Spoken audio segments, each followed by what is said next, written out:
नमस्कार दोस्तों, the political वे में आप सभी का स्वागत है। मेरा नाम है ईश्वर तिवारी और आज इस वीडियो में हम बात करने वाले हैं फंडामेंटल राइट्स के पार्ट 1 के बारे में। वीडियो स्टार्ट करने से पहले मैं बता देना चाहता हूं कि अगर आप यूजीसी नेट और सिविल सर्विस एग्जाम की तैयारी कर रहे हैं तो द पॉलिटिकल वे आपके साथ है। इस चैनल पर आपको पॉलिटिक्स से रिलेटेड सभी जानकारियां दी जाएगी। वीडियो के सही लगने पर आप हमारे चैनल को लाइक और सब्सक्राइब जरूर करें और लेटेस्ट वीडियो के नोटिफिकेशन के लिए सब्सक्राइब के बगल में दिए बेल आइकन को जरूर प्रेस करें। इस वीडियो को शुरू से लेकर एंड तक देखने पर आप समझ पाएंगे और बता पाएंगे right to equality article 14 to 18 के बारे में, right to freedom article 19 to 22 के बारे में। मैंने फंडामेंटल राइट्स के बेसिक इन्फॉर्मेशन के लिए एक प्रीवियस वीडियो बनाया है जिसमें आपको इसकी बेसिक इन्फॉर्मेशन मिल जाएगी। फंडामेंटल से रिलेटेड मैंने 3 वीडियो अब तक बनाए हैं। ये पहला वीडियो है, इसके बाद 2 और आएंगे। उन वीडियो को देखने के लिए आप हमारे चैनल से जुड़े रहिए और देखते रहिए द पॉलिटिकल वे। चलिए शुरू करते हैं। जब भारत आज़ाद हुआ था तो भारत के प्रत्येक व्यक्ति के राजनीतिक, सामाजिक और आर्थिक विकास की उन्नति के लिए ये जरूरी हो गया था कि संविधान सभा द्वारा उनको बेसिक अधिकार दिए जाए जो फंडामेंटल राइट्स के रूप में ही पॉसिबल था। फंडामेंटल राइट्स का जो प्रारूप था, जो लेआउट था, वो अमेरिकन कॉन्स्टिट्यूशन से लिया गया था। भारतीय संविधान के भाग 3 आर्टिकल 14 के अकॉर्डिंग भारतीय संविधान भारत के हर राज्य में रहने वाले प्रत्येक भारतीय को कानून के समक्ष समानता और सुरक्षा का अधिकार प्रदान करता है। इसका मतलब यह है कि अगर किसी व्यक्ति के खिलाफ कोई कानूनी कार्रवाई हो रही है तो अदालत के सामने उस व्यक्ति को समान रूप से ट्रीट किया जाएगा। मतलब अगर उसके विपक्ष में कोई अमीर है या कोई गरीब है तो जो अदालत होगी वो विदाउट एनी डिस्क्रिमिनेट, चाहे वो रंग, जाति, रूप, धर्म कुछ भी हो, अमीर गरीब कुछ भी हो, उन सबसे परे हटकर दोनों को समान रूप से समझकर उनके साथ कोई भेदभाव नहीं किया जाएगा।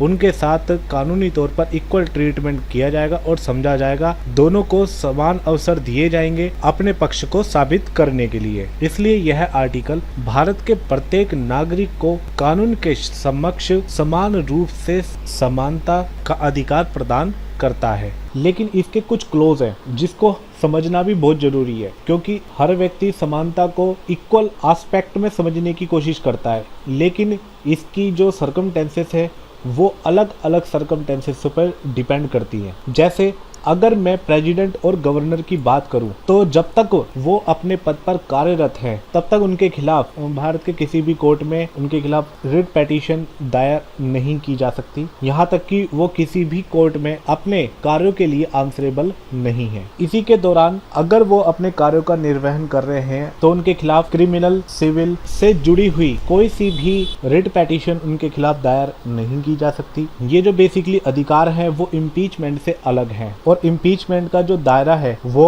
गवर्नमेंट ऑफ इंडिया मतलब केंद्र सरकार द्वारा ही इसका फैसला लिया जा सकता है। इसका मतलब यह है कि अगर राष्ट्रपति संविधान के प्रारूपों का उल्लंघन करता है, उसके दायरे से बाहर जाकर रहकर अगर वो कार्य करते हैं तो उनके खिलाफ केंद्र सरकार इम्पीचमेंट ला सकती है और उनको उस पद से हटा सकती है। इसी के साथ ये जो फंडामेंटल राइट्स हैं वो एम्बेसडर को भी इस दायरे से बाहर रखते हैं जिससे उनको कानूनी रूप का सामना ना करना पड़े। लेकिन ये जो ट्रीटमेंट है वो हर पर्सन की इक्वल सर्कमटेंसेस पर निर्भर करता है और ये सर्कमटेंसेस डिफरेंट भी हो सकती हैं और इसी के अकॉर्डिंग उनकी रिट पिटीशन पर भी असर पड़ सकता है। नेक्स्ट आता है हमारा आर्टिकल 15। आर्टिकल 15 हमें भारतीय संविधान के अनुरूप किसी भी स्टेट द्वारा धर्म, जाति, जन्म स्थान के आधार पर किए जाने वाले शोषण से बचाता है। मतलब भारतीय संविधान के आर्टिकल 15 के अंदर में कोई भी स्टेट भारत के किसी भी व्यक्ति से उसके धर्म, जाति या जन्म स्थान के आधार पर भेद नहीं कर सकता।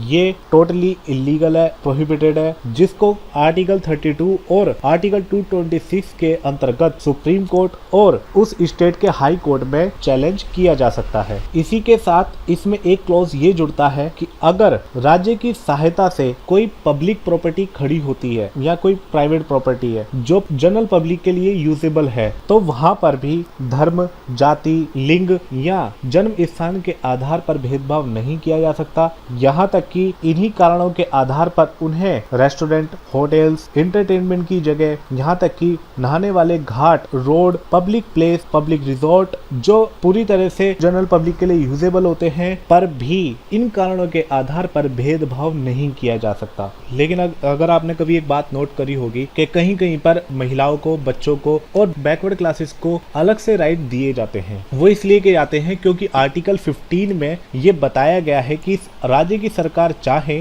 तो वो वुमेन, चिल्ड्रन और एनी सोशली और एजुकेशनली बैकवर्ड क्लासेस के लिए स्पेशल प्रोविजन बना सकती है। ठीक है, उनके लिए स्पेशल प्रावधान कर सकती है इन स्पेसिफिक फील्ड में। तो इसलिए उस चीज को भी, मतलब उस इवेंट को भी जो है चैलेंज नहीं किया जा सकता किसी भी कोर्ट में। इसके बाद आता है हमारा आर्टिकल 16 जो गारंटी देता है हर पब्लिक एम्प्लॉयमेंट में समान अधिकार की, जिसमें किसी भी व्यक्ति के साथ धर्म, जाति, लिंग और जन्म स्थान के आधार पर भेदभाव नहीं किया जा सकता, उन्हें अयोग्य नहीं ठहराया जा सकता। इसका मतलब यह है कि अगर किसी स्टेट में कोई वैकेंसी निकलेगी तो उसके लिए हर व्यक्ति को समान अधिकार दिए जाएंगे उस एम्प्लॉयमेंट में अप्लाई करने के लिए, उसमें नियुक्ति पाने के लिए। और कोई भी स्टेट धर्म, जाति, लिंग के आधार पर और जन्म स्थान के आधार पर उन्हें अयोग्य नहीं ठहरा सकता और उनको अनएम्प्लॉयड नहीं कर सकता। फिर आता है हमारा आर्टिकल 17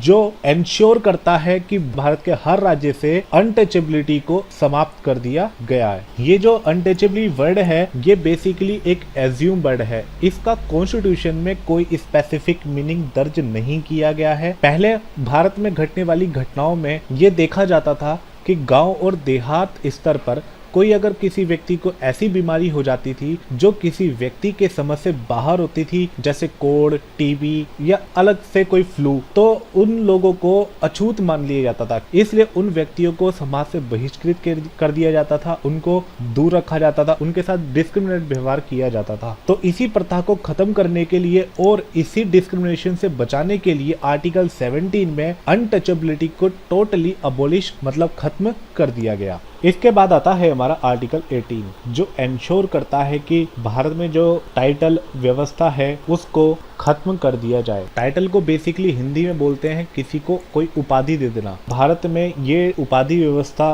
टाइटल व्यवस्था को आर्टिकल 18 के अंतर्गत पूरी तरह से खत्म कर दिया गया है। अगर इसको समझना है तो हमें सबसे पहले इसके इतिहास के बारे में जानना होगा। जब हमारा देश अंग्रेजों का गुलाम था तो अंग्रेज भारत में फूट डालने के लिए भारत के कुछ जो सम्मानित और उत्कृष्ट व्यक्ति होते थे उनको विभिन्न उपाधियों से सम्मानित करते थे और यही उपाधियां बाद में डिस्क्रिमिनेशन का रूप लेकर समाज को बांटने का, तोड़ने का और देश की एकता, अखंडता को खत्म करने का काम करती थी। इसी को ध्यान में रखते हुए सरकार ने इस उपाधि व्यवस्था को बिल्कुल ही खत्म कर दिया, जिससे कोई विशेष व्यक्ति अपने आप को इस उपाधि के अनुरूप खुद को ना ढाल सके। इसलिए भारत सरकार ने उपाधि व्यवस्था को खत्म करके उसको एक अवार्ड के रूप में पेश कर दिया कि ये जो उपाधि है वो केवल अब 2 रूपों में दी जा सकेगी, उसके अलावा किसी भी रूप में इसको देना वर्जित होगा। एक मिलिट्री और दूसरा एकेडमिक, मतलब इन दोनों के अलावा आप कोई सी भी उपाधि किसी भी व्यक्ति को नहीं दे सकते। और इसके अलावा जितने भी अवार्ड भारत में दिए जाते हैं जैसे पद्म भूषण, पद्म विभूषण, पद्म श्री, परमवीर चक्र, भारत रत्न, ये सब अवार्ड है, ये टाइटल नहीं है। और भारत का जो संविधान है वो ये सुनिश्चित करता है, ये इंश्योर करता है कि जो भारत के विशिष्ट व्यक्तियों को जो अवार्ड दिए जा रहे हैं वो उनका उपयोग एज अ टाइटल के रूप में ना करे। तो आप समझ ही गए होंगे कि अवार्ड क्या होता है और टाइटल क्या होता है। नेक्स्ट आता है हमारा राइट टू फ्रीडम जो आर्टिकल 19 से 22 तक है। आर्टिकल 19 की बात करें तो भारत के प्रत्येक नागरिक को 6 तरह के मौलिक अधिकार प्रदान किए गए हैं, जिसमें सबसे पहले आता है स्पीच एंड एक्सप्रेशन, मतलब विचार और अभिव्यक्ति की स्वतंत्रता। सेकंड आता है assembly peaceful and without arms, मतलब शस्त्र रहित शांतिपूर्ण सभा करने की व्यवस्था का अधिकार। थर्ड आता है हमारा फॉर्म एसोसिएशन एंड यूनियन, मतलब संघ या संस्था बनाने का अधिकार। फोर्थ आता हमारा move freely through out territory of India, मतलब भारत के किसी भी क्षेत्र में आबाद मतलब बिना किसी रुकावट के भ्रमण करने की स्वतंत्रता का अधिकार। फिफ्थ आता हमारा reside and settle in any part of the territory of India, मतलब भारत के किसी भी क्षेत्र में रहने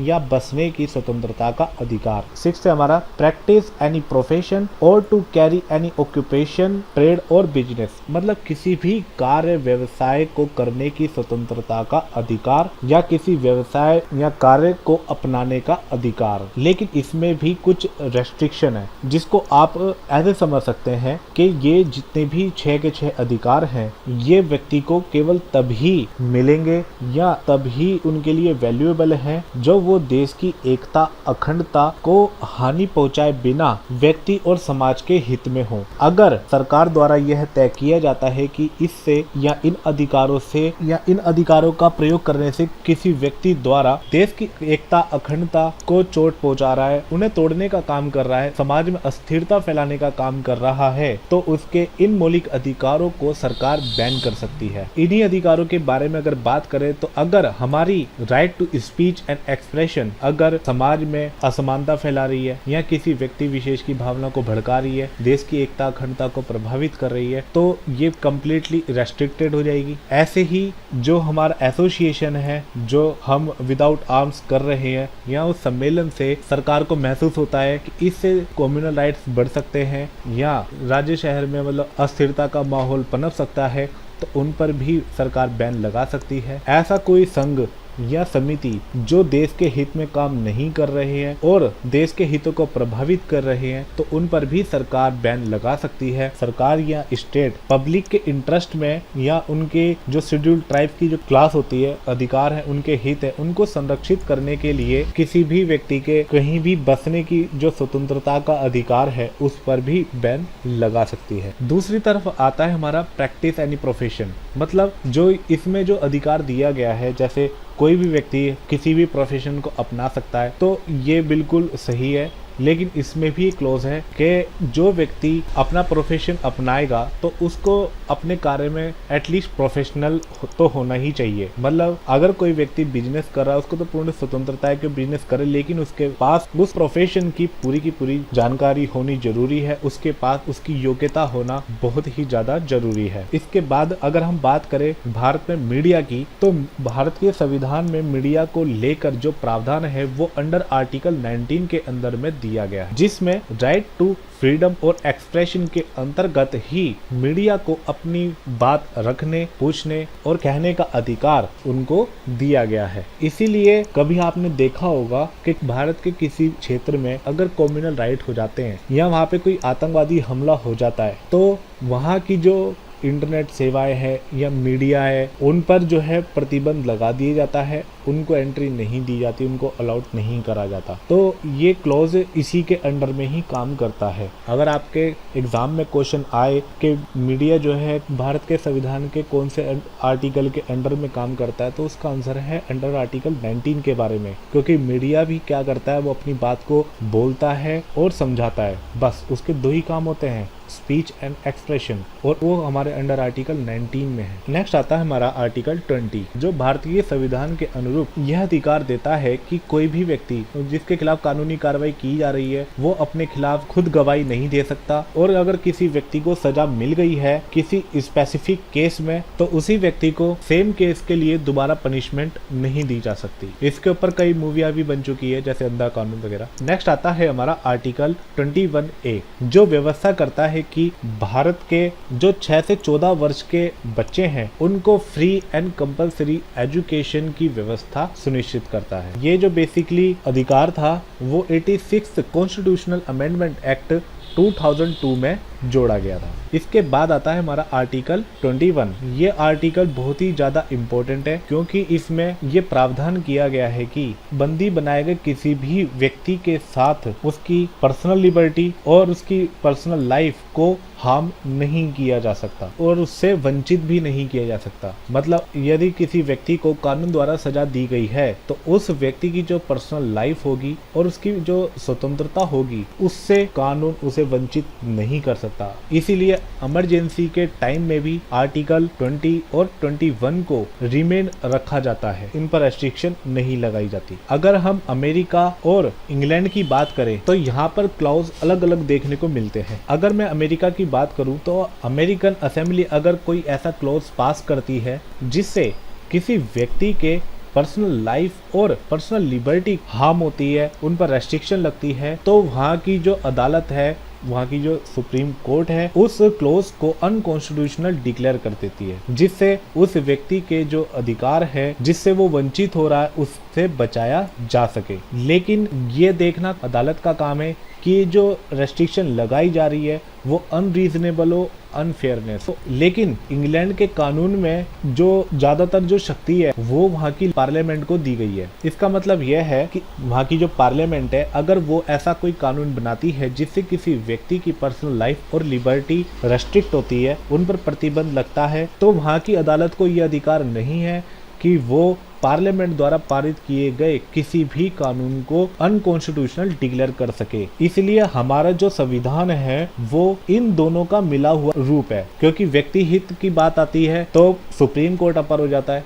और अगर देश की बात आती है तो वहाँ पे पार्लियामेंट अपर हो जाती है। तो कहीं कहीं इन दोनों के रोल हमारे देश में समान रूप से देखने को मिलते हैं। लेकिन अगर मैं 70s की बात करूं, 60s 70s की बात करूं, तो गोपालन केस में और मेनका केस में ऐसा सामने आया था। सुप्रीम कोर्ट ने कहा था कि हमारा जो संविधान है वो इंग्लिश कॉन्सेप्ट के अनुरूप ही चल रहा है, जिससे देश में तानाशाही बढ़ने की संभावना बढ़ रही है, क्योंकि पार्लियामेंट अपनी मनमानी के अनुरूप कॉन्स्टिट्यूशन को कंट्रोल करने की कहीं ना कहीं कोशिश करता था। तो इसी के आधार पर सुप्रीम कोर्ट ने बयान दिया था कि हमारा जो कॉन्सेप्ट है, मतलब हमारा जो कॉन्स्टिट्यूशन है वो कहीं ना कहीं इंग्लिश कॉन्सेप्ट पर आधारित। इंग्लिश कॉन्सेप्ट का मतलब इंग्लैंड के कॉन्सेप्ट पर आधारित है। ऐसा ही मेनका केस में भी देखने को मिला था, जिसमें सुप्रीम कोर्ट ने कहा था कि अगर पार्लियामेंट कोई ऐसा कानून बनाती है जिससे किसी व्यक्ति विशेष की जो पर्सनल लाइफ है और पर्सनल लिबर्टी है, अगर उससे कोई व्यक्ति वंचित हो रहा है और ये जो रेस्ट्रिक्शन है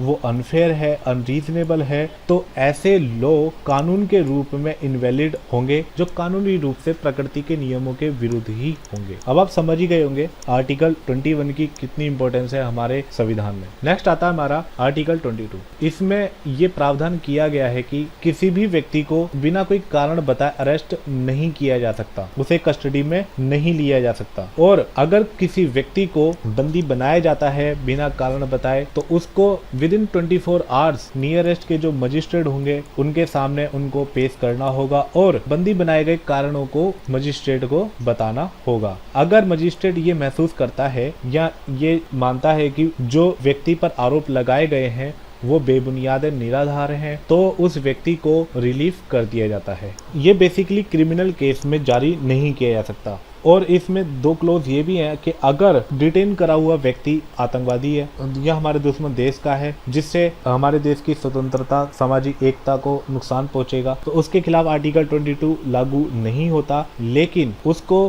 कानून के समक्ष जो लीगल प्रोविजन होते हैं वो उसको प्रदान किए जाते हैं। और इसी के साथ जो दूसरा क्लोज है वो भारतीय संविधान द्वारा यह व्यवस्था करता है कि जो लेजिस्लेचर है वो स्टेट की सुरक्षा व्यवस्था और पब्लिक ऑर्डर को मेंटेन करने के लिए, मतलब लॉ एंड ऑर्डर को मेंटेन करने के लिए, और इसी के साथ देश की सुरक्षा और अंतर्राष्ट्रीय संबंधों को बेहतर बनाने के लिए प्रिवेंशन एंड डिटेंशन से जुड़े हुए कानून में संशोधन कर सकती है और अलग से उससे संबंधित कानून बना सकती है। तो ये था हमारी वीडियो का अंत। उम्मीद करता हूँ कि आपको ये वीडियो जरूर पसंद आई होगी। मिलते हैं नेक्स्ट वीडियो में। Till then God bless you all, take care and जय हिंद।